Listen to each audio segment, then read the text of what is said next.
एक पुरानी सी इमारत में वैद्य जी का मकान था। वैद्य जी पिछले हिस्से में रहते थे और अगले हिस्से में दवा खाना खोल रखा था। उनकी पत्नी की आदत थी कि दवा खाना खोलने से पहले उस दिन के लिए जरूरी सामान एक चिट्ठी में लिख करके दे देती थी। वैद्य जी गद्दी पर बैठकर के पहले भगवान का नाम लेते, फिर वो चिट्ठी खोलते और पत्नी ने जो बातें लिखी होती उनके भाव देखते, फिर उनका हिसाब करते, फिर परमात्मा से प्रार्थना करते कि हे भगवान, मैं केवल तेरे ही आदेश के अनुसार तेरी भक्ति छोड़कर यहाँ दुनियादारी के चक्कर में आ बैठा हूँ। वैद्य जी कभी अपने मुंह से किसी रोगी से फीस नहीं मांगते थे। कोई देता था, कोई नहीं देता था, किंतु एक बात निश्चित थी कि ज्यों ही उस दिन के आवश्यक सामान खरीदने योग्य पैसे पूरे हो जाते थे, उसके बाद वो किसी से भी दवा के पैसे नहीं लेते थे, चाहे रोगी कितना ही धनवान क्यों ना हो। एक दिन वैद्य जी ने दवा खाना खोला। गद्दी पर बैठकर परमात्मा का स्मरण करके पैसे का हिसाब लगाने के लिए आवश्यक सामान वाली चिट्ठी खोली तो वो चिट्ठी को एक टक देखते ही रह गए। एक बार तो उनका मन भटक गया। उन्हें अपनी आंखों के सामने तारे चमकते हुए नजर आए, किंतु शीघ्र ही उन्होंने अपनी तंत्रिकाओं पर नियंत्रण पा लिया। आटे, दाल, चावल आदि के बाद पत्नी ने लिखा था, बेटी का विवाह 20 तारीख को है, उसके दहेज का सामान।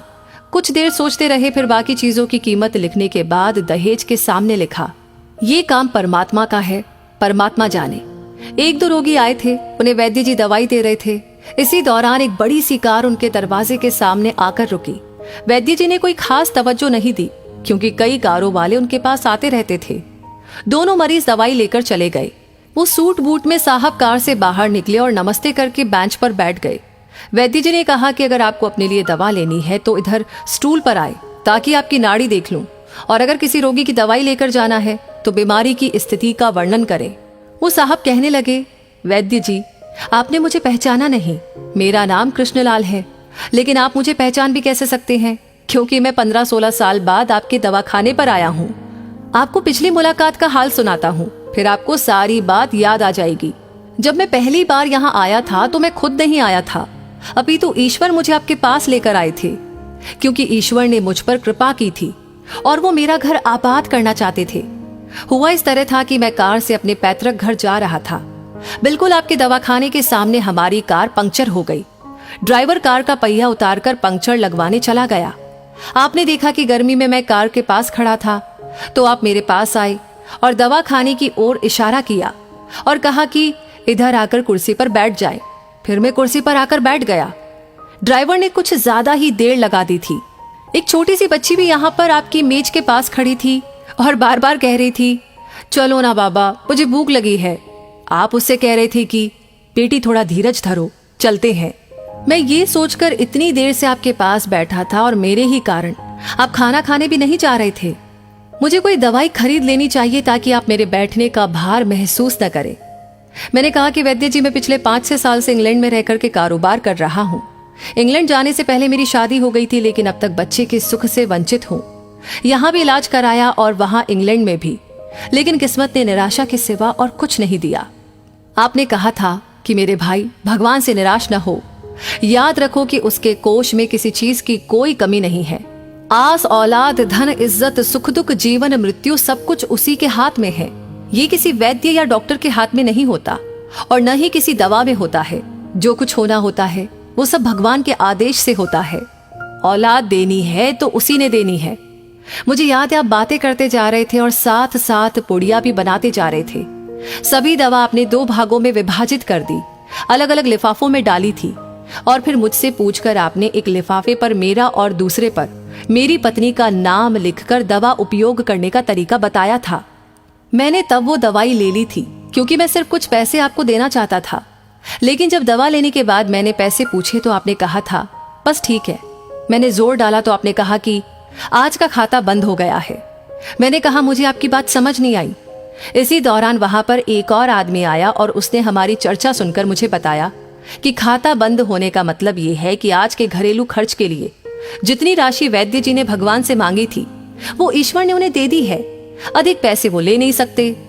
मैं कुछ हैरान हुआ और कुछ दिल में लज्जित भी कि मेरे विचार कितने निम्न थे और ये सरल चित्त वैद्य कितना महान है।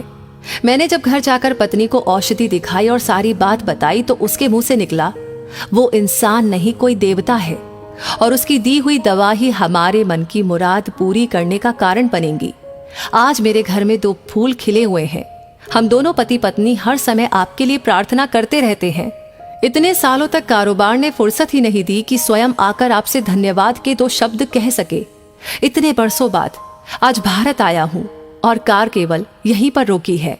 वैद्य जी, हमारा सारा परिवार इंग्लैंड में सेटल हो चुका है। केवल मेरी एक विधवा बहन अपनी बेटी के साथ भारत में रहती है। हमारी भांजी की शादी इसी महीने की 21 तारीख को होनी है। न जाने क्यों जब जब मैं अपनी भांजी के भात के लिए कोई सामान खरीदता था तो मेरी आंखों के सामने आपकी वो छोटी सी बेटी भी आ जाती थी और हर सामान में दोहरा खरीद लेता था।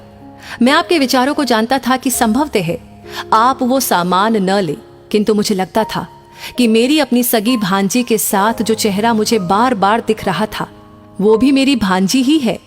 मुझे लगता था कि ईश्वर ने इस भांजी के विवाह में भी मुझे भात भरने की जिम्मेदारी दी है। वैद्य जी की आंखें आश्चर्य से खुली की खुली रह गई और बहुत ही धीमी आवाज में बोले, कृष्णलाल जी, आप जो कुछ भी कह रहे हैं मुझे समझ में नहीं आ रहा कि ईश्वर की ये क्या माया है। आप मेरी श्रीमती के हाथ की लिखी हुई ये चिट्ठी देखिए। और वैद्य जी ने चिट्ठी खोलकर कृष्णलाल जी को पकड़ा दी।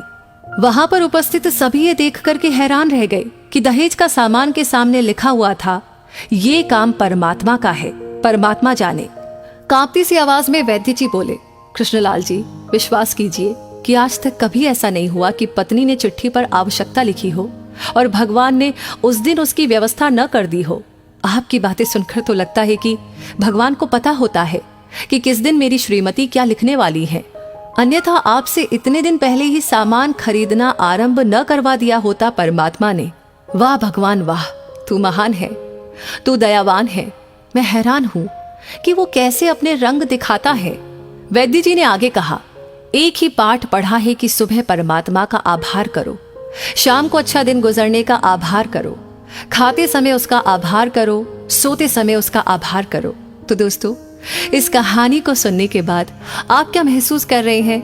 आपके दिल से कौन सी बात आ रही है? प्लीज आप हमें अपनी राय जरूर बताएं। इस वीडियो को लाइक आपने कर दिया है तो शेयर करना बिल्कुल ना भूलें। आपका हर एक लाइक, हर एक कमेंट, हर एक शेयर हमें इंस्पायर करता है ऐसी कहानियां आप तक पहुंचाने के लिए। और हाँ, इस वीडियो को पूरा देखने के लिए तहे दिल से हमारी पूरी टीम की ओर से आपको बहुत सारा आभार। धन्यवाद।